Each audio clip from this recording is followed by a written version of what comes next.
I've always been fascinated by the names that people call their dogs. Hundreds of years ago, the names that dogs were called then is very different to the names that we call our dogs now. Prince Albert, who was Queen Victoria's husband, had a favourite dog called Eos, and Queen Victoria's favourite dog was called Flush. Very different to the names that we call the dogs these days. When I was younger, a lot of the dogs had very simple names. Spot, Rover, those were kind of popular names that were being called.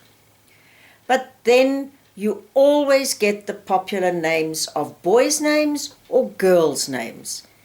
These will always predominate in any dog that comes, particularly to my training school. I see lots of boys' or girls' names.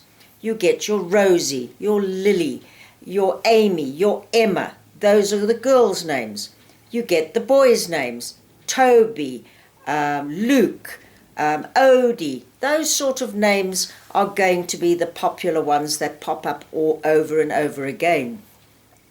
Other names that are popular are ones from Greek and Roman mythology.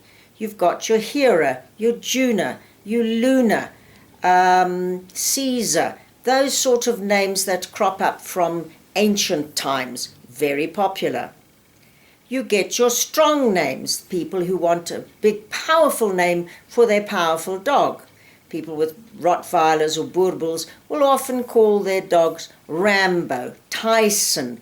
I've even seen a Boerboel called Killer. These are ones that people aspire, they want a good, strong name. You then get the names that are coming from films, TV shows, and books. Very popular films, think of Jock of the Bushveld. So many staffies were named Jock after the release of that movie. We have many dogs that are named after 1001 Dalmatians. You have other favourites that you've got the Lord of the Rings, Harry Potter names, many dogs coming in with names from those characters. You also get people that tend to go for just, if it's a brown dog, they will go for Chocolate or Cadbury or Milo names. You get the names that are for either male or female. You can have your Charlie, both male and female, Willow, just neutral names. Many times I have spoken to farmers and all they have said to me is they like a single syllable or a two-syllable name for their dogs because they want to get that dog's attention fast when it is working with the sheep. So one-syllable names would be a short name like Nap or Flash, something short. Then you get the two-syllable names that have an I sound at the end, which also makes it easy to call the dog. Lassie, Bonnie, those sort of names. When you are naming your dog, the best thing to do is to attach a command after that name that you're thinking of. So you have a list of names that you want to call your dog. Then put the word like come or heel after it. So you can say, Rover, come. Does it sound all right? Does it work? It's a good name. Emma, come. It works. Laddie, come. It works. And that is a good way of checking out that your name that you are choosing for your dog is going to work. If you have to call a long name, Mr. Bojangles, come, it's going to be rather cumbersome. So rather think of a name that's going to be easy to get your dog's attention when you need to get it. I personally like very interesting and different names, and I've had dogs named Rani, spelled with a W, W-R-A-N-I. I've had Skara. My current young border collie is called Blair. Blair is a Scottish name. He has a Scottish heritage. His grandmother was from Scotland. I've got some Scottish heritage, and that's why he's called Blair. It's interesting, it's different. It also means that if I'm out somewhere and I call Blair, I don't have 5 other dogs running up to me.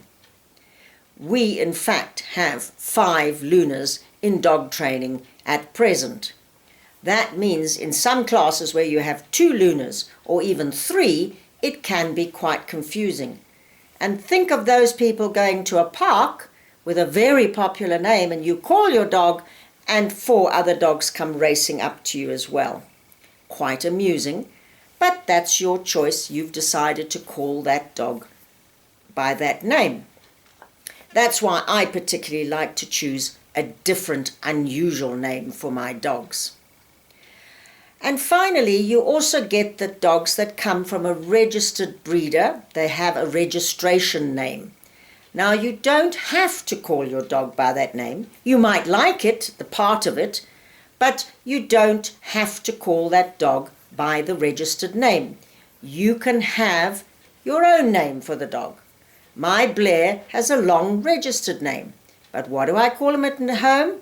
Blair, because I'm not going to call that long registered name every time I want to get hold of him. And then you also get the people who like to give a nickname to their dogs. That's fine. Some dogs get called a name, and for the rest of their life, they are always called by their nickname. It's a nice thing. Owners just feel very good towards their dogs. They like the little nickname. It sticks, and that's what that dog gets called for most of its life. Sometimes dogs don't even know their real name because they get called by their nickname.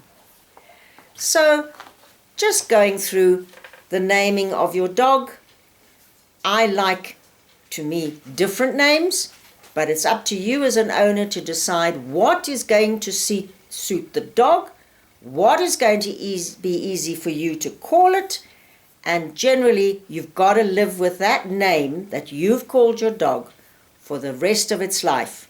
However long it lives, 10, 12, 16 years, that is the dog's name. So enjoy naming your dog.